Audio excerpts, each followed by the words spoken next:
Hello, good morning my dear student. आज हम class 7 का एक्सरसाइज 4 देखेंगे, सरल समीकरण। तो पहले आपका एक्सरसाइज नहीं है, केवल ये इंट्रोडक्शन है, मतलब सरल समीकरण या समीकरण से रिलेटेड होता क्या है उसके बारे में बेसिक चीज़ें हम जानेंगे। इसके नेक्स्ट वीडियो में हम उस पर क्वेश्चन लगाएंगे, ठीक है। तो पहले हम देखते हैं कि समीकरण होता क्या है।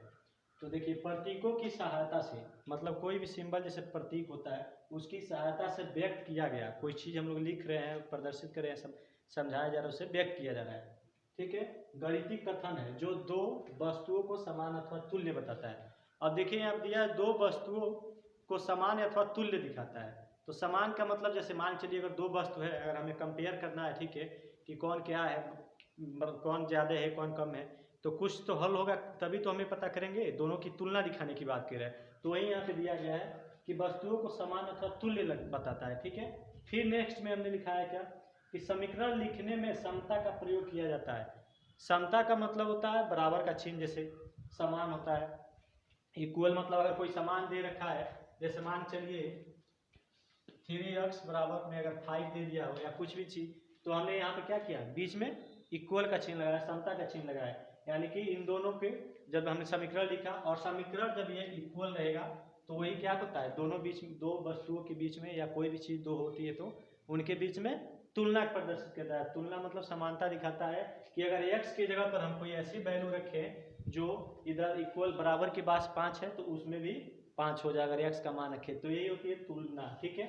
फिर अब देखते हैं नेक्स्ट, दिया समीकरण प्रायः दो या दो से अधिक व्यंजकों की समानता को दर्शाने के लिए प्रयुक्त किया जाता है, ठीक है।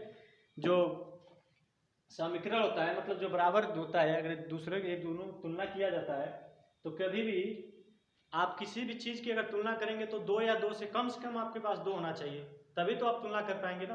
अगर कोई चीज़ आपके पास एक ही हो तो आप कंपेयर कर पाएंगे नहीं। इसलिए कभी भी कम से कम दो होना चाहिए और दो से अधिक जितने आपको हो सकता है, तभी हम कंपेयर कर सकते हैं, तुलना कर सकते हैं, ठीक है। फिर दिया गया किसी समीकरण में एक या एक से अधिक चर राशि या वेरिएबल होते हैं, मतलब कोई भी समीकरण है उसमें कम से कम एक चर और अधिक से अधिक कई चर हो सकते हैं। तो चर आप लोग जानते हैं, जो जैसे ABCD में होता है XYZ, जो भी चीज़ हो, मतलब उसका मान क्या होता है, चेंज होता रहता है। जैसे अगर कहीं पे x रखेंगे तो x का मान कुछ और आएगा, कहीं पे कुछ होता है, अलग अलग क्वेश्चन में अलग अलग, जब हम लोग हल करते हैं सवाल तो x की वैल्यू अलग आती है। लेकिन अगर वही अक्षर होता है तो अक्षर में क्या होता है, अगर आप 5 लिखे हैं यहाँ पे, तो कहीं भी 5 लिखेंगे तो उसका वैल्यू 5 ही रहेगा, तो अचर होता है। लेकिन यहाँ पे बात किया गया किसी समीकरण में एक या एक से अधिक चर राशि, ठीक है। अब देखिए, इसमें अगर इंट्रोडक्शन बनाया जाए तो मतलब बहुत सही लंबी वीडियो हो जाएगी, लेकिन ये क्लास 7 का है तो इसलिए थोड़ा बहुत समझाया जाएगा। तो अब देखिए, आप लोग जब 8, 9, 10 में जाएंगे तो उसमें ऑलरेडी आपको ये क्वेश्चन मिलेगा, ठीक है। तो जैसे दो चर वाले दे देता है, तो दो चर में होगा कि x रहेगा, y या मतलब x YZ कुछ भी आप रख सकते हैं, ठीक है। तो इस तरह से इसमें अलग अलग टॉपिक होते हैं, उसके गुण होते हैं, प्रकार होते हैं, ठीक है। तो हमें वो सब नहीं पढ़ना, क्योंकि क्लास 7 का इंट्रोडक्शन है, तो 7 के हिसाब से ही हमें थोड़ा बहुत बताया जा रहा है, ठीक है। दिया है चर राशि के जिस मान के लिए समीकरण के दोनों पक्ष बराबर हो जाते हैं वो मान समीकरण का हल या समीकरण का मूल कहलाते हैं। मतलब ये कि कोई समीकरण दिया है, अगर उसे जब हम हल कर रहे हैं तो उसमें जो चर है उसकी अगर जो वैल्यू आ रही है, अगर वो वैल्यू हमें रखा जाए, पुट किया जाए x के मान की जगह पे, तो जो इक्वल यानी कि बराबर के जो दोनों साइड का मान होगा क्या होगा, दोनों को बराबर आएगा, और दोनों जब बराबर आएगा तब हम समझेंगे कि क्या है जो मेरा आंसर है या सही है, ठीक है। तो वही दिया इसने, जो चर राशि के जिस मान का, मतलब x जो चर XYZ जो भी आप लोग लिखे हैं उसका अगर जो मान आ रहा है समीकरण के दोनों पक्ष, मतलब कोई समीकरण दिया, जैसे मान चलिए यहाँ पे दिया 2x बराबर 3, इसको मतलब अगर x का मान जो भी आ रहा है, अगर इसको x की जगह पे उस मान को रखा जा रहा है तो LHS और RHS मतलब बराबर के दोनों साइड का मान क्या होना चाहिए, बराबर आना चाहिए। अगर जैसे इधर लेफ्ट हैंड साइड में अगर 3 दिया है तो राइट हैंड साइड में भी 3 ही आना चाहिए। तो वही दिया है कि समीकरण के हल या समीकरण के मूल कहलाते हैं, ठीक है। ऐसा समीकरण जो चर राशि के सभी मानों के लिए संतुष्ट होता है उसे सर्वसमीकरण कहते हैं। मतलब समीकरण कोई भी अगर समीकरण दिया दे रखा है और जो चर के सभी, मतलब अगर चर जो आ रहा है अगर वो मान सभी मानों के लिए, मतलब कोई भी मान अगर उसका जो मान आ रहा है उसको क्या कर रहा है, पूरी तरह संतुष्ट कर रहा है, अगर मतलब बराबर आ रहा है, तो हमारी क्या होगी, सर्वसंख्या कहलाता है।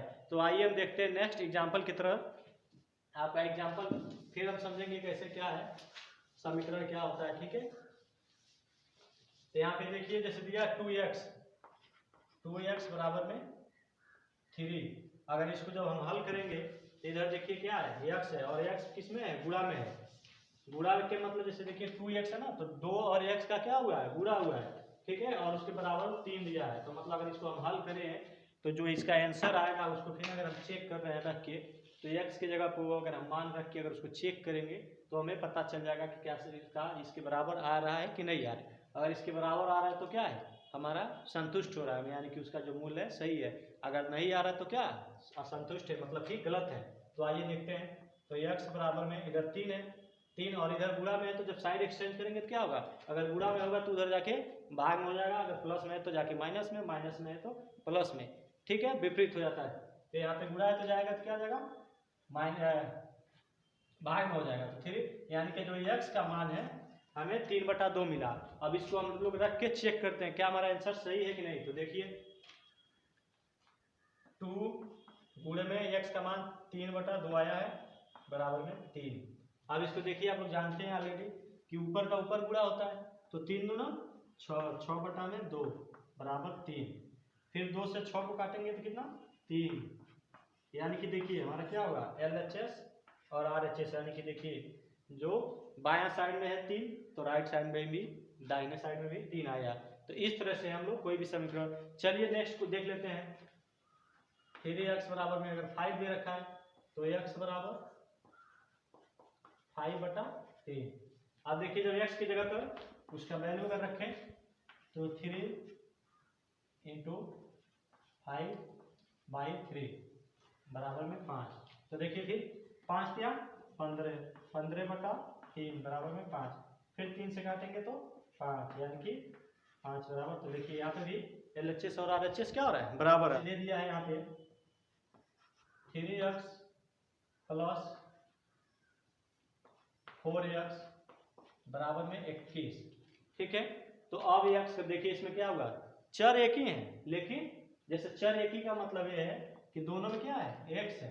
अगर वही x y अलग अलग होता तो क्या हो जाते, 2 चर वाले हो जाते, लेकिन चर क्या है, एक है, ठीक है। तो इसको एक रैखिक समीकरण बोलते हैं या एक चर वाले रैखिक समीकरण बोलते हैं। समीकरण जैसे इक्वल दिया रखा है, अभी हमने इस बताया है। तो ऐसे देखिए, तो फिर जोड़ेंगे तो 4 और 3 7, तो हो जाएगा आपका 7x बराबर में 21। और फिर x बराबर, तो इधर गुणा में उधर जाके भाग, तो x का आपका मान कितना आ जाएगा, 3। 7 से काटेंगे तो 7 × 21।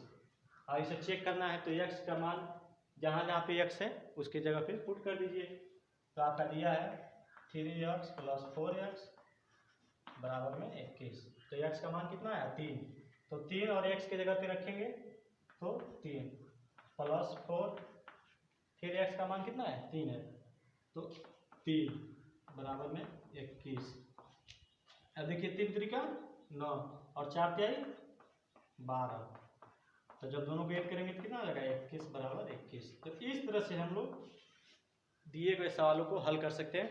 और फिर अगले टॉपिक जो आपका सिलेबस है अगले नेक्स्ट वीडियो में देखेंगे। तो आप लोग अगर ऐसे ही वीडियो देखना चाहते हैं क्लास 6 से क्लास 12 तक के मैथ, साइंस, फिजिक्स, इंग्लिश, तो चैनल को मेरे सब्सक्राइब कीजिए। थैंक्स।